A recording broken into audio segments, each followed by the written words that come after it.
महिनाभर टिकणारे मस्त एकदम मऊ आणि तोंडात टाकताच विरघळणारे लाडू तयार करूया. तर त्यासाठी इथे मी अर्धा किलो बारीक रवा घेतलेला आहे. रवा आपल्याला छान असं लो फ्लेमवरती 15 ते 20 मिनटं छान असं भाजून घ्यायचं आहे.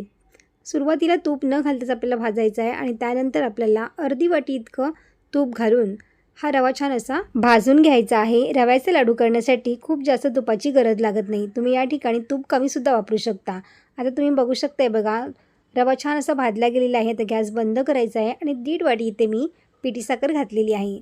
तीसुद्धा आपल्याला व्यवस्थित मिक्स करून घ्यायचं आहे आणि साधारण आपल्याला हे पीठ झाकून 1 तासासाठी आपल्याला हे ठेवून द्यायचं आहे. 1 तासानंतर हे कोमट मिश्रण होतं आणि त्यानंतर आपल्याला हा रवा थोडं मिक्सरला याला फिरवून घ्यायचं आहे.